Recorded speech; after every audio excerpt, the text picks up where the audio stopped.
Hello and welcome to another video. Now this is Nias. Nias is a world-class right-hander that's been attracting surfers to its tiny slice of reef for decades. It's one of Indonesia's best and most frequented waves, and on its day it's a shallow, freight training, perfect right-hander. On smaller days, it's a playful, rippable wall, a true surfing gem and a thriving little surf town that now attracts surfers from all over the world and holds international surfing contests. But it wasn't always this way. So here's a little history of the island of Nias and how it was actually discovered by surfers. Lying 120 kilometers off the coast of Sumatra, we don't know exactly who the first people were to live on Nias, but what we do know is that the Ono Nia tribe were some of the first people living on the island, and many of the people living on Nias today descend from this very tribe. Scientists also have evidence that these weren't the first people living on the island, and that there was a tribe living on the island long before they arrived. In 800 AD, the first written account of life on Nias Island was recorded by a Persian merchant who sailed past the island and exchanged goods with the locals.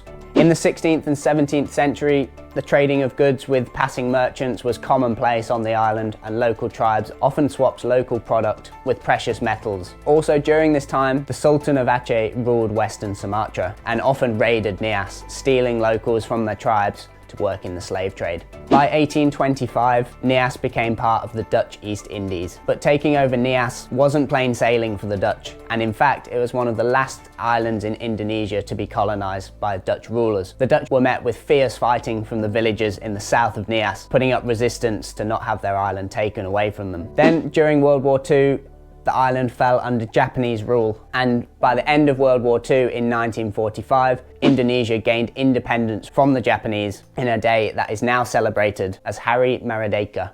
Not sure if I'm pronouncing that right, to be honest, so please correct me if you're Indonesian.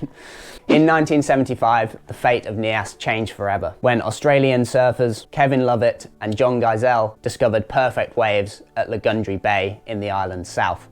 To discover the wave, the two Aussies embarked on what is still to this day one of the most remarkable and intriguing surf stories ever, catching sketchy ferries from the mainland, camping on the beach at Lagundri, living with crazy tribespeople who practice human sacrifice. Nias was also a famous place for tropical diseases, and the only real Westerners that went there were scientists who were looking to study the most dangerous strains of malaria, dengue fever, and leprosy. So heading there to find waves was a big deal back then, and the risk of death was pretty high. So while the two Aussies found and surfed perfect 6 to 8 foot freight training tubes in one of the most perfect waves in the world, what they didn't know was how much danger they were actually in. Unfortunately, Geisel caught malaria during the first trip and tragically died months later. The two originally made a pact to keep the wave secret from the rest of the world, but like most waves, eventually word got out and Lovett returned the following year with a few of his mates. By the late 1980s, 10 years after its original discovery, the surf town grew and grew, and surfers from Australia and around the world descended upon Nias to get a taste of the perfect wave for themselves. As locals built hotels and hostels and cafes and restaurants to meet demand, with this came the crowds, and with this came pollution and with total disregard of the natural environment. The town grew and grew, and with that came debauchery as well. A brothel was set up and drugs came to the island. Then in 2004, the Boxing Day tsunami essentially wiped Nias off the face of the earth. Over the following couple of years, the town at Lagundri Bay was rebuilt and surfers gradually returned. But then disaster struck again in 2006, where a smaller but equally devastating tsunami came into Lagundri Bay and wiped out the town once more.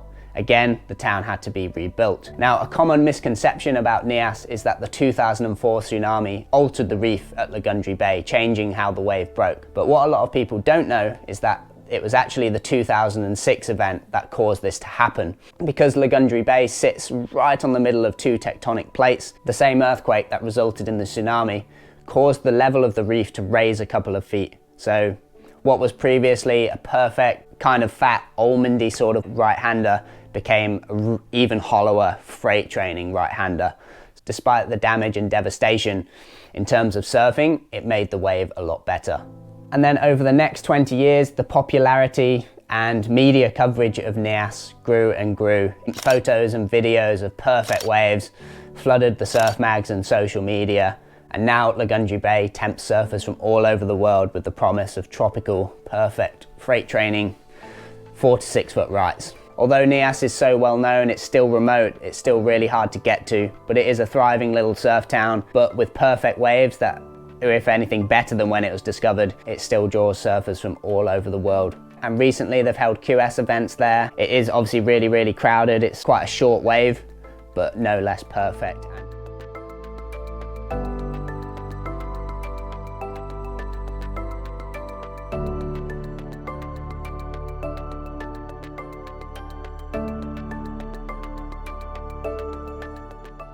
I hope you've enjoyed this video. Please let me know what you think of this kind of storytelling type video. I really enjoy making this type of video, so let me know what waves you want to see broken down and what historical surfing stories you want to hear, because I'd love to make them. For now, it's goodbye from me. Thanks for watching this episode, and I'll see you in the next one.